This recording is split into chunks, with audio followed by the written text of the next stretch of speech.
doing this. I was like, no, I was not thinking for go. Oh, I know. You're trying to boot up that fucking No, can't see me. I'm Super Cena, man. Super Cena. You gonna face Super Cena. Oh, God. Fuck that shit, man. Lord have mercy. I know Hovik, man. Hovik, I hope you're mad, bro. I hope you're mad because I'm mad as fuck over that stupid shit. Even when that theme song came out. Man, I was like, oh, hell no. This fucking bullshit. Oh, yeah. And then, Daniel Bryan comes out saying, Cena, sit your ass down. Exactly. And we'll get into that right now because, and by the way, Trey, hello. Thank you for joining us today, sir. Hey, how are you guys? I'm doing good. You gotta clean that fucking room, though, like we said. We gotta, I need. But the thing is, though, we're gonna talk about the first thing over here. Chris Jericho finally coming back. I was fucking hyped. Oh, I was so hyped. I was like, damn, that was a short tour. Yeah. He's such a liar. Like on the podcast, he was like, "Oh man, yeah, I won't be coming back for a while. Da, da, da. I should be used to this by now because he does this all the time. Say he won't come back. Da da da." And Anthony was like, I'm not as hyped as you guys." And I was like, "I'm not hyped about it. I was just like caught off guard. Like I think that's one thing I like about Chris Jericho, how he catches you off guard. Like I'm like, I give it to him because he played me for a fool." Fucking Chris Jericho reminded me of Bugs Bunny. He shows up out of nowhere. It's like, hey guys. Yeah, hey, how you doing? And this fucking weird hairdo he got going on. I was like, what the fuck? But, you know. But, Anthony, I'm going to ask you because, I mean, we're all pretty much going to say the same thing because he didn't really do anything. He was just being Chris Jericho, the list, the whole thing. But exactly why are you not hyped? Is it because you're just like, you didn't have enough time away from him? Or were you expecting more to be done in a return? Because, like, it was funny because, like, he was like, yeah, Chris Jericho, oh, shit, okay. And then as soon as he comes to the ring and actually starts talking, opens up his damn mouth, you're like, okay. And I'm like, no, Chris Jericho, right? No, Chris Jericho. It's just same old, I guess. No, but you had Anthony hates everything. Huh? What? What would you say, Obi? I said Anthony hates everything, so. Oh. No, that's usually Nick. Yeah, that's usually me, actually. Everyone knows I hate everything. I guess I am the Nick when it comes to wrestling, but it's just, I don't mean to hate it. It's just like, okay, that whole thing, the friendship thing, the whole rivalry, that was actually some cool build-up.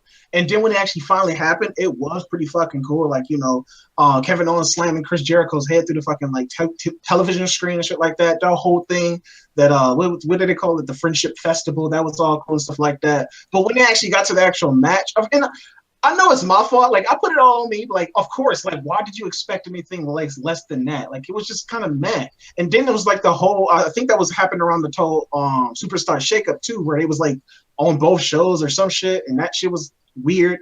So it's just like that whole rivalry just kind of like left a bad taste in my mouth. Because I actually forgot that Chris Jericho wasn't even around. I just thought he just wasn't on TV. Like, I didn't know he actually had left.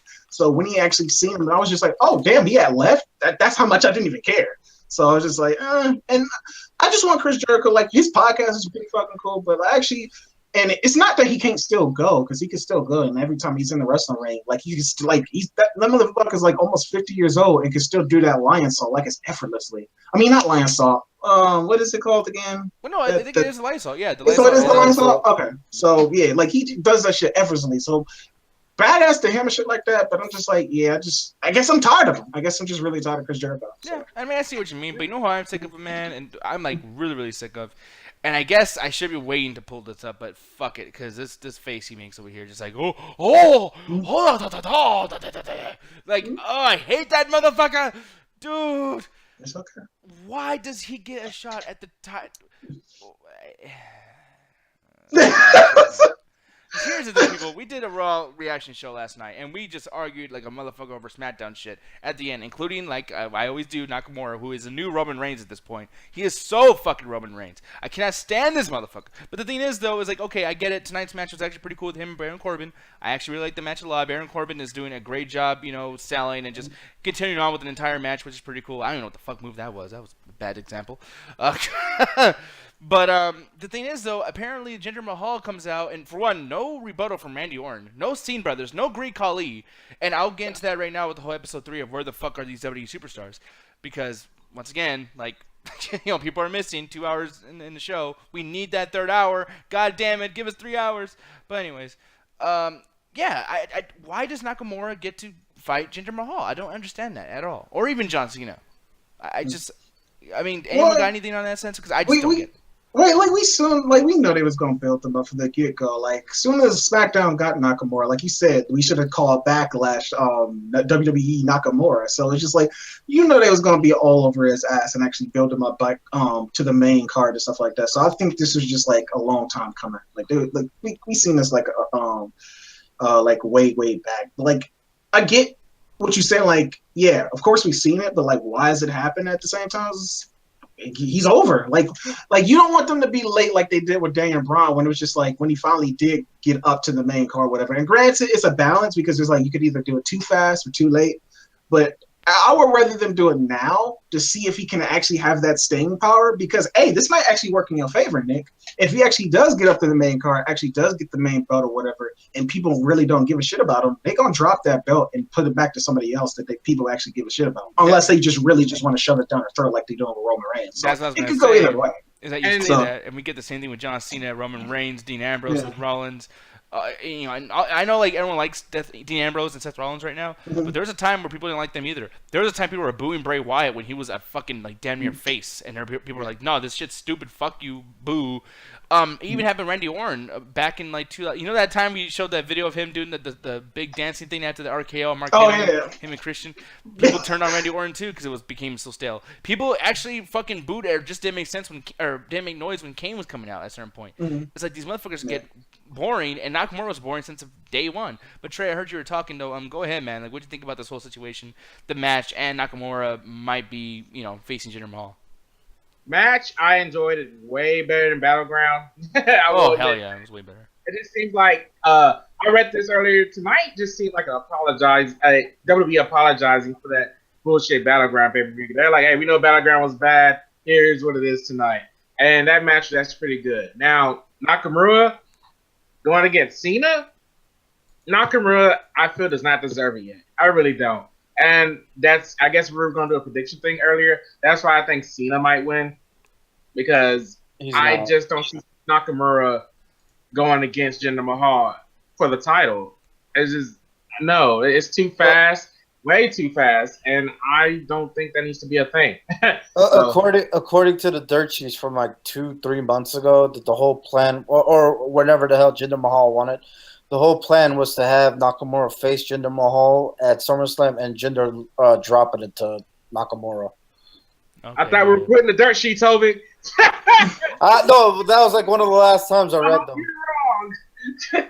Yeah, I mean, but that was like a month or so ago that I read it. Okay, well, damn. It was like 3 months ago, a month ago. Or no, whatever the hell it was that he won this shit. Because I don't even remember when the fuck Jinder Mahal won that shit. I think it was like, 2 months ago? Yeah, you're right. And that's the thing, too. It's like when that happened or when the whole situation. Too many events, man. No, you're right. I mean, it's weird, too, because we go through so many pay-per-view events. Like, us going through 2 months of wrestling pay-per-views is, a few years ago was 4 months worth. Because, there's 4 pay-per-views in 4 months. Now we get, 8? Like, fuck. Shit. I don't know. Not to mention NXT. Not to mention, like, if we end up wanting to watch GFW or some shit, it's just fucking A. But, anyways, main thing here, though, with Nakamura is I just feel like, yeah, you're right, Trey. I feel like he doesn't deserve it. And at a certain point, too, I just don't feel like he even deserves a big fight against John Cena. John Cena, and I'm, like, forced to have to talk good about John Cena. Because the motherfucker, and we got into an argument, Anthony, but we kind of, like, met up, though, in the middle here. Because John Cena is very, very different, right? Like, everyone says, like, oh, like, this guy's a John Cena of this promotion. This guy's a John Cena of this era. And it's like, like, John Cena, there's nobody like John Cena. Like, no one's ever had a thing where they stay a certain character for fucking 20 years and no one has a problem with it. You know what I mean? It's just like, and plus, like, just that crowd reaction. Like, it's a legitimate, whether it's boos or cheers, it's a legitimate reaction, So, yeah, like, it's just kind of like, why does Doc Murray get his chance? He only fought, he only had 2 feuds. Continually fought Baron Corbin and Dolph Ziggler over and over again. So, who has he fought that makes sense for him to fight John Cena? I guess that's the only reason, like, and I think they probably just doing this just to give Nakamura something to do. And it goes back to Trey. Like, I'm surprised you didn't bring this up. People just probably just been wanting to see, like, this match. Like, not specifically, but Trey was telling me, like, yeah, this is like, when you think about it, we had AJ Styles versus John Cena. That was the whole TNA versus WWE. Now we get New Japan Pro versus WWE. And granted, Trey, he was telling me, like, it's not really Shinsuke Nakamura because you said it's like, what is his name, Takahashi? He's like the whole because the thing is, this is wrestling named Tanahashi, and they call it Japanese John Cena because he's pretty much like the John. He doesn't lose really or anything like that. Like it's always that WWE was hyping this up like this is the dream match people wanted to see. When nobody really asked for this, at least from what I've seen going around, everybody's always want to see Tanahashi or Okada versus Cena, not Shinsuke Nakamura. Like I don't even want to see this match. This is not a dream match of mine. When I think New Japan Pro Wrestling versus WWE, this is not the match. And it's not even like an insult. Like I love to insult Shinsuke Nakamura, but it's not even like an insult. It's more just like these styles do not go together. John Cena's that guy. Yeah, like Aleister Black.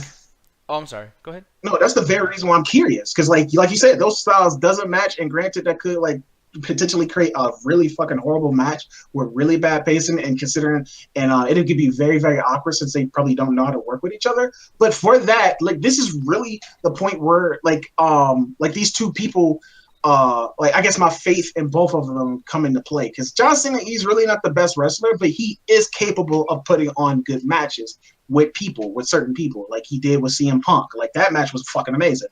But so with Shinsuke Nakamura, I always liked his wrestling style and stuff like that, the strong style type of thing. So this is really just goes to show you, this is putting both them in this perspective of like, okay, if y'all really good wrestlers, prove it on this match to show that y'all can work together with these two different styles and still go out there and kill the goddamn show. So. Yeah. It's not like a sense of like, oh yeah, I wouldn't see this match. It's more proven if they can pull this off, then it shows like maybe it can shut up some of the critics and be like, hey, we are good wrestlers. Maybe not John Cena, but maybe Nakamura. So yeah, and I'm gonna read this thing from Ruthless over here too. The Ruthless Arakawan. I don't even know what the fuck that is. But he says realizing that John Cena is facing Nakamura because Cena won't be on SmackDown enough to face him later. I don't know exactly. I'm trying to paste my whole opinion around his opinion in that sense.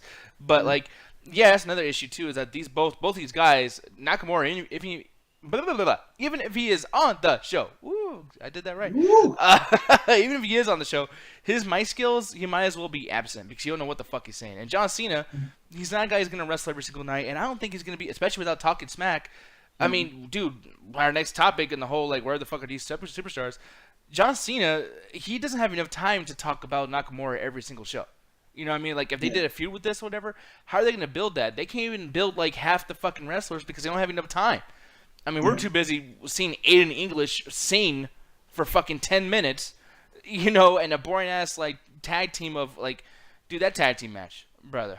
Aiden English, Mike Bennett, or Canales versus Sami Zayn, and the most boring motherfucker on the planet, Ty Dillinger. I mean, I literally had trouble, staying awake. I really, really did. Hovig, I'm going to ask you, man, what do you feel about that match, and what do you feel about these guys taking up time on the show instead of people like Chad Gable or Mojo Rawley or whoever the case may be? We're talking about the Ty Dillinger? Yeah. Man, that was my bathroom break. Shit. Yeah. I was like, man, fuck this. I was like, I care nothing for any of these guys in this match, so fuck it. Yeah. Yeah. I wish I could debate you on this, but it is getting to that point where it's just Sami Zayn just feels like he's there. Ty Dillinger just feels like he's there. I really felt like they kind of missed the whole opportunity because I really felt like back when The Miz was on SmackDown, they could have probably did something like The Miz and Ty Dillinger. I really think that they probably get a very interesting dynamic, but yeah, I really think that they dropped the ball with Ty Dillinger. It's just too late now. He's starting to lose steam. I still like the whole 10 gimmick. Grant's just what's the reason for it? But the whole 10, I thought it was cool. Like I said, at least he has character. What does it mean though? Legit. When he says 10, what is that reference? The whole thing. If I can remember correctly, quote me if I'm wrong, but it's it was a whole reference to how he was back when I think it was around the time that ECW was coming up when they had the whole Raw SmackDown ECW, and everybody was always rating him pretty much saying what you're saying now. It was always down. I'm like, this motherfucker's boring. He's average. He's probably a good 5 or 7. He's never gonna be a perfect 10. He's never gonna be like this guy. He was pretty much a jobber, and I love that whole dynamic of just pretty much saying yeah, you're pretty much shit. And this whole thing is no, you know what? Fuck all you guys. Fuck all my critics. I'm going to be a perfect 10 because that's what I feel like I am. And in that sense, I like that whole gimmick. Yeah, to prove your critics wrong, but I just wish that his career matched that, matched his gimmick. Because it's yeah, I'm the perfect 10. I'm the perfect 10. I could do all these things. but you're still mid card. You're still fighting people like Aiden English and the other guy. Mike Bennett. Yeah. So it's just like, the thing too, is not going anywhere. So, and I mean, I'm gonna go old school, like really old man shit, but like Hovig, Kurt Hennig, Mr. Perfect. The guy did shit perfectly. Like the guy, like when he spit his gum in the air and spun it around, caught it still. He's a perfect 10. Yeah, he like that gimmick. He did the gimmick. Ty Dillinger is like, I'm a perfect 10. Okay, show me. Well, no, like I think I'm perfect. Like I'm good. Like no, trust me. Like I'm great though. Like just watch. Okay, yeah, boom. I get it. Great. It's more like God damn it, because like you do have a point, but it's more like a because like it's actually great. God damn it, because like I was like, because that makes it seem like it's like building up the whole jobber thing too, is because it's pretty much saying, oh yeah, I'm a jobber, but I'm a good jobber. But at the same time, I like the ideal of it. Like I like the whole concept of saying, you know what, like if you keep believing on what everybody else believes, then man, yeah, you probably just gonna think that you're like just a 10 or whatever. It's kind of like with the whole. Daniel Bryan kind of reminds me of that whole thing, or what they tried to do with Roderick Strong over on NXT. Like, oh, this family man. Granted, I don't give a shit about that storyline, but it's kind of like that same storyline. And like I said, only if his career matched his gimmick, then I think it'd be actually fucking cool.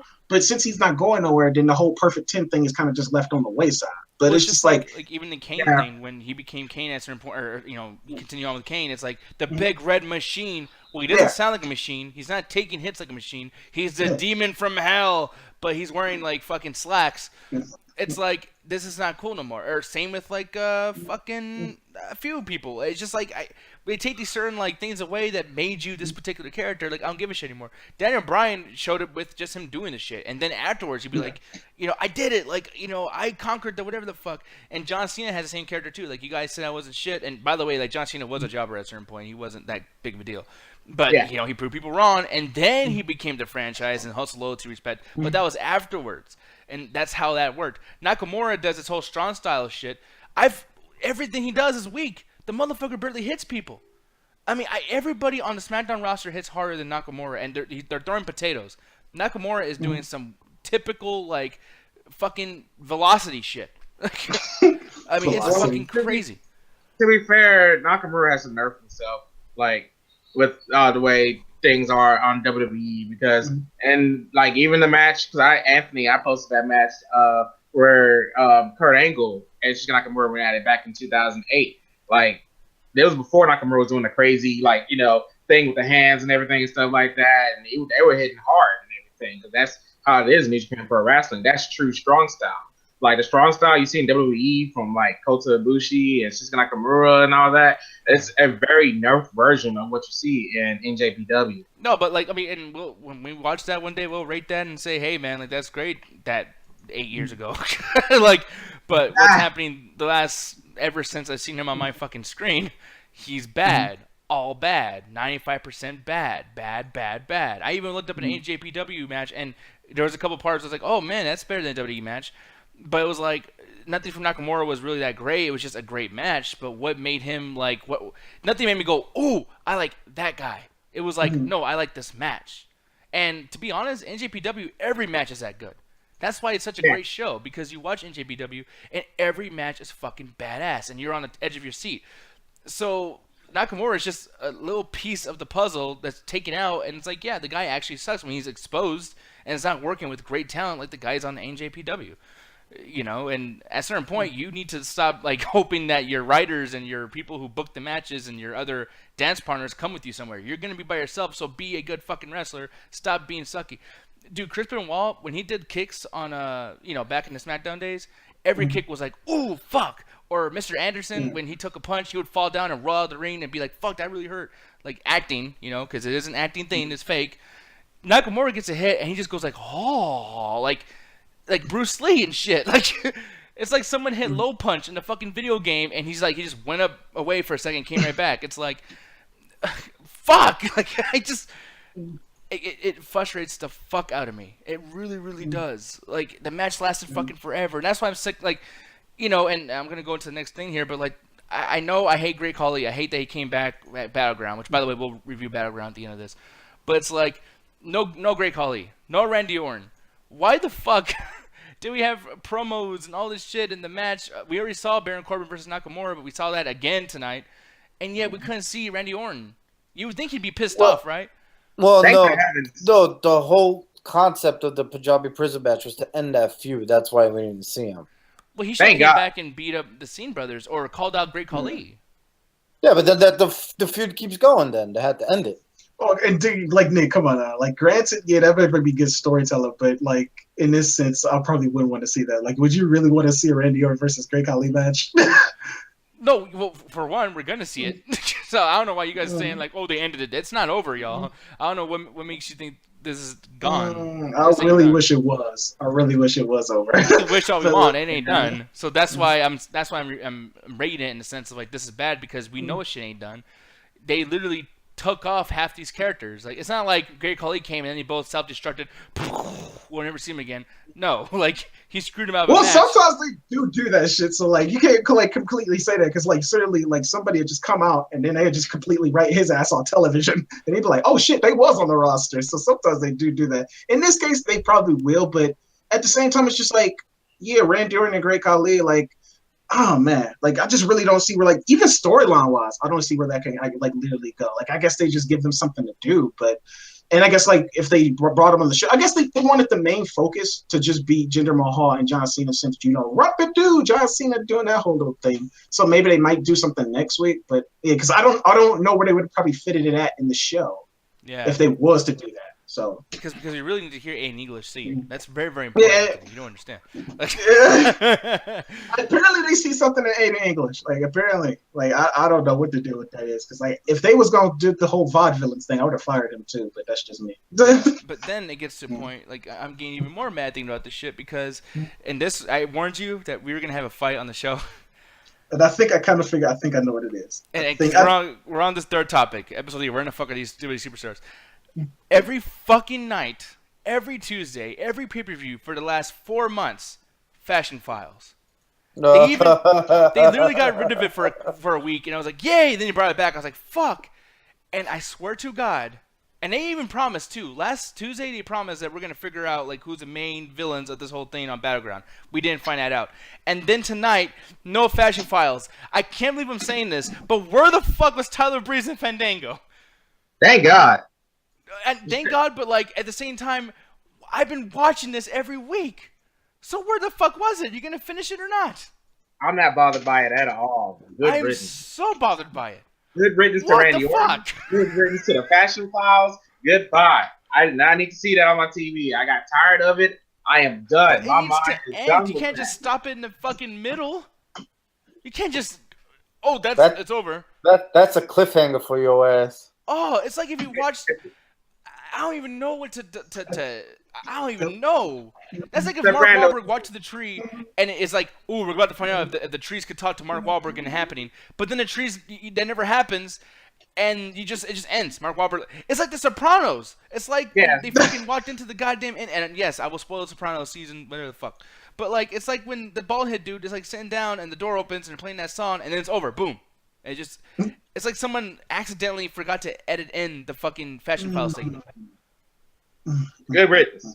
Still, I do not care. Goodbye. Anthony. If it comes back next week, I will lower my rating on the show next week. Just know it. I can't even read you right now. I can't even. Okay, here's the thing. Okay, explain to me. And by the way, you've liked that shit, kind of. You've laughed. I've seen you smile, motherfucker. I've seen you smile. So let's not pretend like you hate that shit a whole fucking bunch. No, I can't go with you on this, brother. I can't. Man. I guess from a logical sense, yeah, I do see what you mean. Like, unless if you're gonna do something storyline wise, that's just basic storytelling to finish it. But bro, no, man. Because it happens all the time. It's just like the Mojo Rawley and Zack Ryder thing. I want them to do something, but it's like, god damn it, they do a thing that's like, oh, we're back. All right, woo, we're about to take the belts. I came back from my big injury. This is a big deal. And then the next week, gone. Usos turned heel. And they did this whole thing, beat the fuck out of American Alpha. Gone. Last week, I had to rewatch that stupid Kurt Angle Jason Jordan shit, and Chad Gable was like, "Oh, shit's stupid. I don't tell you." And then he's gone. He wasn't even on the fucking show tonight. And this is why we run into the dilemma because, like, okay, granted, all of us saying, yeah, who the fuck cares about Ada in English? But right now, somebody on another podcast is probably saying, what happened to Ada in English? We wanted him, and they probably didn't bring him on the show. And then you get people wanting bad shit. But then they keep adding more people like Great Kahli and Chris Jericho. We don't have room, motherfuckers. It's like someone was doing inventory and like they own like an ice cream shop and they just put so much ice cream in there, the shit started going bad. It's just like, yeah, inventory. Like, they need a guy who runs a Walmart to take care of the wrestling shit. Like, it's amazing to me. All the food's going bad. All the wrestlers are going bad. Oh yeah, Ty Dillinger is an example of that. Like I said, I will agree with you on that note. Fashion. No, they need to just. I guess they just giving them something to do. They put them on television, but man, they need to cut that shit out. They really. I'm curious. I gotta try to get somebody on my side. I know Trey probably is like, man, no, fuck you too, Nick. but Hobig, like, I mean, do you see where I'm coming from with this Fashion Files thing? Do you think they should have been on the show? I think they should have ended that whole bullshit like weeks ago. True, but they didn't. So, like, I mean, do you feel I mean, storytelling-wise, it does kind of make sense because during Battleground, they got knocked out and Breezango ended up going kidnapped or captured. So it does kind of make sense as to why they didn't end up showing up today because they're still doing that whole storyline as for, oh, wait, they're missing at this point. So, but I don't know. Yeah, because once again, too, tag team wise, like I like how they did like a little quick thing with the Super Kick City with the whole New Day and then Usos and the whole thing. That whole crazy shit happened. That's awesome, right? But it's like we still got the Ascension, we still got the Seam Brothers, we still got fucking Zack Ryder and Mojo Rawley, and we got fucking the Mexican dudes, the Colognes, which they just changed their characters and they're doing some pretty cool shit.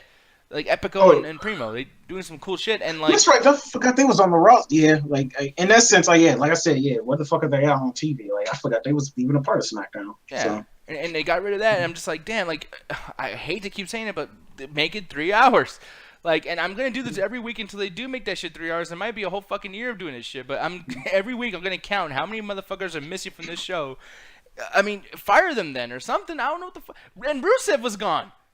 Rusev. Like, John Cena, all he did was fucking F5 him, or what we call that, FU, or attitude adjustment. Attitude adjustment. Yeah, all he did was do that through a couple of fucking tables, and Rusev is not on the show either. Like, these are 4 main dudes: Great Kahli, Randy Orton, fucking Rusev, and somebody else I forgot. But it's like, these are 4 main characters. Wait, Rusev would have came back and shit like Braun Strowman. I'm not finished with you yet, Cena. But it's just like you can seriously. I mean, you could have had Russo come out and just take it out on a jobber instead of having an Aiden English like singing thing. Imagine Russo coming out and it's like, I'm not done. I'm back. I'm gonna get John Cena back one day, and he just beats the shit out of somebody in the ring. Or have Great Khali do that shit. Anything. Or have Randy Orton do that. Randy Orton's fucking pissed off. Have him chase Jinder Mahal out the building. You know, and then him he stands right in front of Baron Corbin or Nakamura, and there you go. Now he has a reason to feud somewhere else. Something writing. Yeah. So good riddance. I don't know, man. But I'm gonna start with Hovig on this one, and then I'll go, and then it'll be Trey, and then it'll be Anthony. But I mean, this shit, Phantom Zone. Whoa! No, but but we're gonna do Be the Booker, and I'm just kind of curious, like Hovig, what would you do with Randy Orton? Fire him. No. Damn. No. Right now, I would actually just because there's really nothing for him to do right now. What I would do is I would just put him on the back burner for like at least maybe a month or so until midway through Survivor Series, and then bring him back. At least maybe for like a whole fucking Team SmackDown, Team Raw bullshit like they always pull. But yeah, for right now, there's really nothing else for them to do because if they're gonna end up ending the feud between him and fucking Jinder, then the only thing that's left is the United States belt, and that's just kind of getting a little busy right now as we speak. So I'll just keep him off TV for a little while. Yeah, and maybe, we talked about this a little bit last night. I was about to call you Randy Orton. What the fuck? But, hey! Hey, nothing you can say! No, but, I mean, we were talking about this last night where it's like maybe Randy Orton can do something like Brock Lesnar does where he just appears. Like, he's a special attraction. But, Trey, what would you do with Randy Orton if you were given the booking duties? Damn, Hovey's pretty right, man. Like, I really don't know what you can do with him from this point forward. I mean, I think he does need to go away for a bit. I think that Punjabi prison match is to be the thing that makes him go away, and then he'll come back for, like, the Royal Rumble or, like... That's why it's the Survivor Series. Yeah, something like that. Because it's just, man, I don't see what he can do after that. I mean, if this is really going to be a Shinsuke Nakamura Cena feud right now, or not feud, but like number one contenders match to go against Jinder, it's like, what can Randy Orton do? Like, as Anthony said earlier, I want to see a match with against the Great Kahli, and even with the Sign Brothers against Randy Orton. We've seen handicap matches before that Randy Orton won. For instance, the one with Legacy that I think was at WrestleMania, but I forgot that was. Yeah, okay, yeah. So I was like, I don't want to see that because it's just gonna be repeated. That I honestly believe if the Sign Brothers are gonna get Randy Orton, he's gonna win just like he beat Cody Rhodes and Ted DiBiase Jr. So I just don't know, Nick. It's really hard to pinpoint that. Yeah. I got you. You know what you do? Okay, so the Fashion Files, Fandango and Tyler Breeze are missing, right? The Viper is the one that kidnapped him, and he's keeping them both hostage until he can get a main event opportunity again. So that's how he's getting at the main event. Fuck he you. kidnapped both of those guys. Troll That's what you're gonna ass see. motherfucker. That is what you're gonna see. Hey, you want Fashion Files, right, Nick? That's what we fucking gonna do. Oh, That is comedy, writing, WWE, hire this man right now. Thank you, Trey. Thank you, Trey. He's like, hire this man right now. Even God better. damn. Even better. You want Great Khali, Nick? You know what? Even better. Great Khali fights Randy Orton. He's like, hey, you taking both Tyler Breeze and you taking Fandango? No, those are my friends. So, match right there. And you know what? Ty Dillinger, special guest referee. Let's go.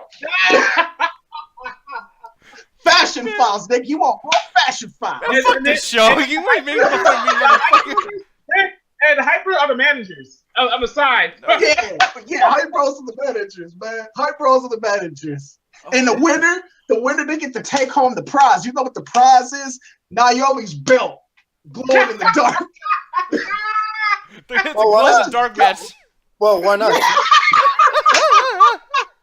I mean, why not? She ain't doing shit with it. No, honestly, this is what I would do. You know what I would do?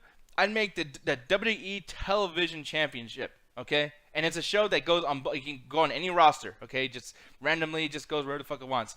And Shane McMahon says, "Hey, all the people that we can't use, well, we're gonna have battle royals like every fucking month or whatever, and like that's gonna be whoever the fuck wins a match, whatever the fuck." And the 10th entrant is Randy Orton. And he comes out, he wins the television championship, and he goes to both shows, and just whenever he wants, defends the title, and that's him. He fucking best television champion ever. Booyah. People always wanted a TV championship. We got that shit. WCW. Let's go. Let's go. No. Wait. Where was the Fashion Files? Like, They'll be in the Battle Royal. They'll be in the Battle Royal. Oh, okay. With the Scene What about Brothers the and the segment, Rising Stars and Mojo Rawley and Zack Ryder. No, but you want to see the I like segment, though. You want to see the segment, though, Nick. You want more Fashion Files, the actual segment. So. No, see, this is what happens. The Fashion Files, they're just, man, they're whatever the fuck they're doing. I hate that shit.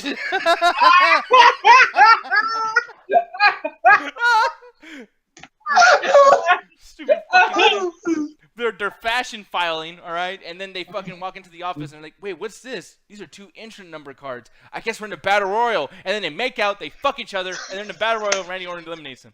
Oh my. God damn it. Fuck you. God. Hey, this is what you wanted, buddy. This is what you wanted.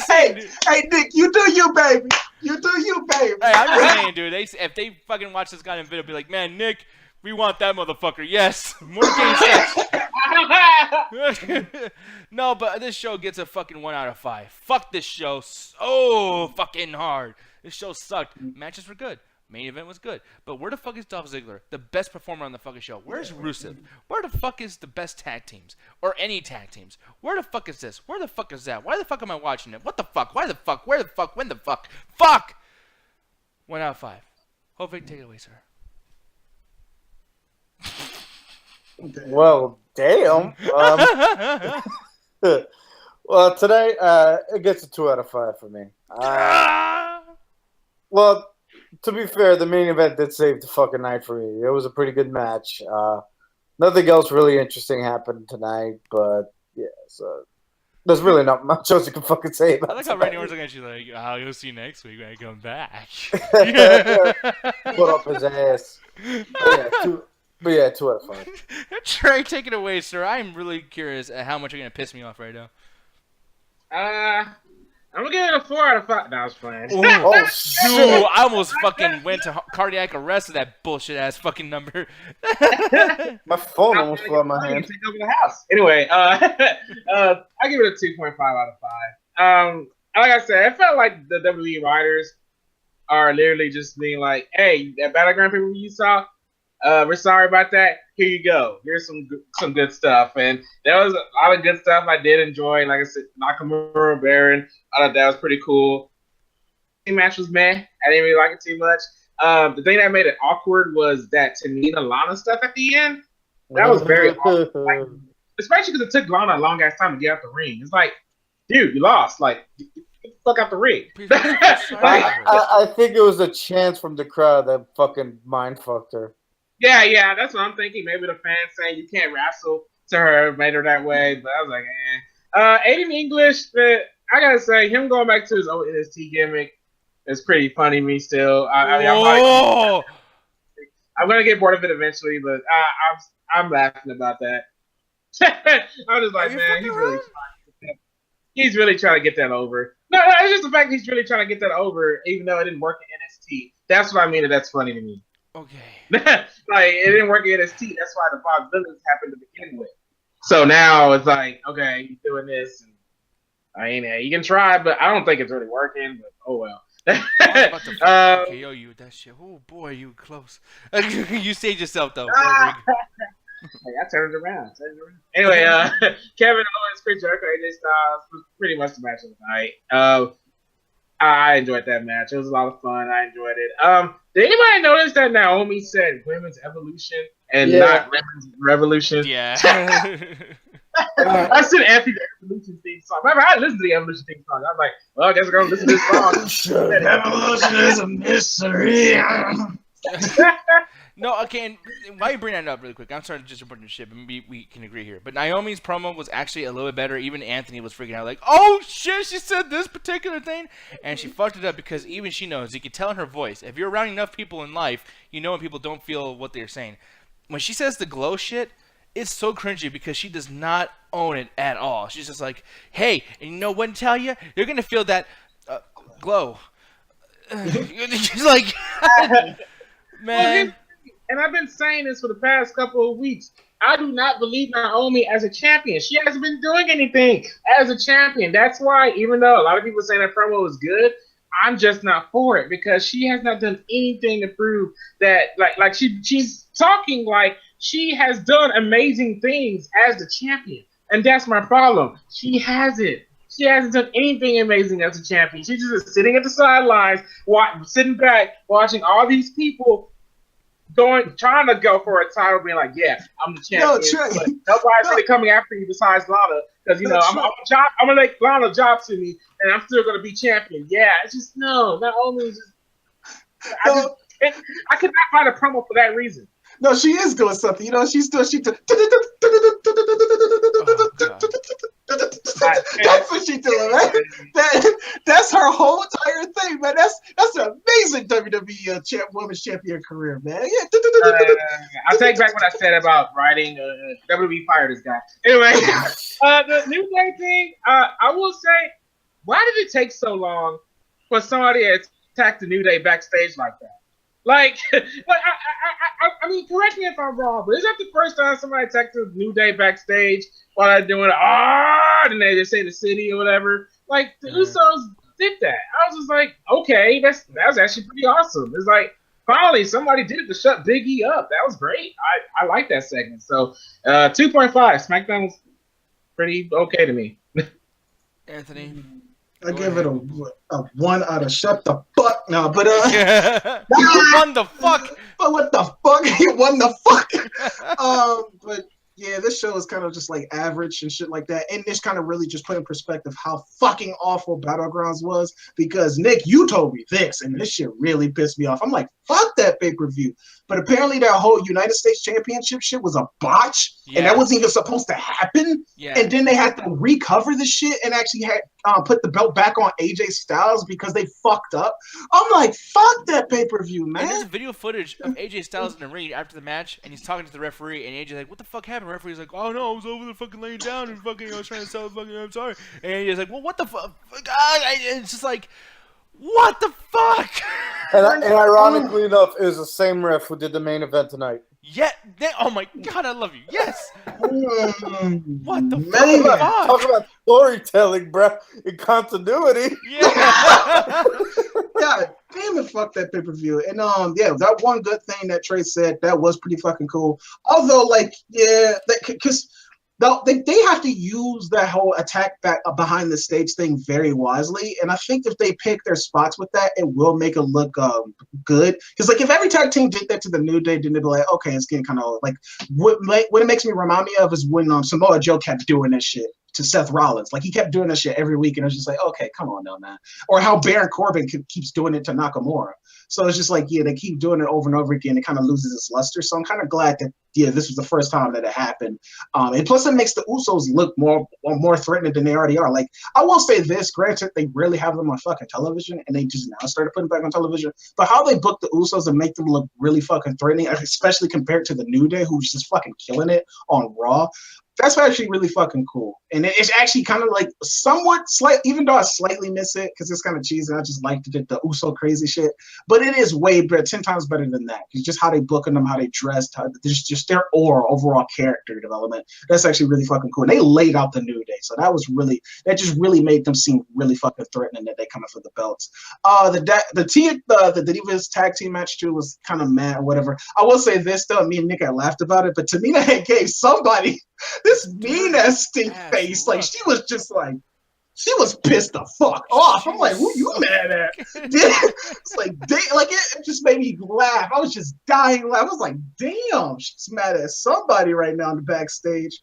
Lana, yeah, poor Lana with the whole, yeah, she can't wrestle chance because she is trying. Like she is trying, so I will give her that. I don't care for it too much, but she is trying, and I guess the whole backstage promo too, that was actually kind of cool in the sense that, granted, Nick Ganja, I mean, fuck, oh no, what the fuck? But Trey, you did bring up a really good point of like saying that she really didn't do anything, and I always tell this to Nick, I'm like, yeah, she's kind of green as shit, and she really hasn't did anything. But her promo was somewhat cool because she had made like a little reference when she was talking to Natalia. She was like, "You need to get out that old dungeon you've been crawling in." I'm like, that was nice. I like that. That was good fucking dialogue. That was actually really fucking cool. And then it was just kind of funny too because while she was talking, she had like this passion, like, I'm gonna beat you. The fucking belt was glowing and shit. I'm just like, is the belt a hook crux or some shit? Or is it like her soul? Like that shit was like really strange. But yeah. Belt. Yeah, she's one with the belt. And then Ada English shit, yeah, I don't know what the fuck. I guess like if you really wanted it, Nick, if you really wanted your fashion files, yeah, you could have check that out and just put that right there. You could have got your Tyler Breeze and Fandango sweetie. I'm tired of the Maria shit and the dude Clunas like already. Like, I'm really just tired of it already. Like, granted, it could be a cool idea in execution. And it just kind of shows you that not Zack Ryder, but what the fuck is his name? I'm forgetting his name. Like, and I actually used to like the guy. No, not Mike Bennett, the other guy, because it was a tag team match. Who was like fighting against? It was fighting against. It was Aiden English and Mike Bennett versus Sami Zayn and Ty Dillinger. Yeah, Sami Zayn and Ty Dillinger. Like that, it just two missed opportunities. You know, actually have them fight Sami Zayn and Ty Dillinger. That probably would be something interesting, but they're not doing nothing with those two dudes. And I'm just like, God damn it. And that main event to me is just kind of like, man, I really didn't give a shit if Chris Jericho was there or not. I'm just really getting tired of the guy. Like, I much enjoy him better when he's off camera, like he's on Twitter and shit like that, or on his podcast. That's when I really enjoy him because he like that podcast. If you guys haven't checked it out, like just people that's watching, like really check it out. Like I really like his podcast. He just bringing out his son on there and shit like that. And shit it's adorable. But yeah, as far as the show, yeah, it's a 1 out of 5. It's just kind of. We should probably honestly, we should probably make a new rating You know, like I'm gonna change rating right now. Actually, okay, I'm gonna give it 1 out of 5 anymore. I'm gonna give this a Tamina. Okay. Why you felt that look? You mugging the fuck out of somebody, man. That bitch was on the rag, like. Yeah. Bitch, you stupid. Damn, man. You're just looking at that shit like. Damn. She was into that storyline. Fucking A.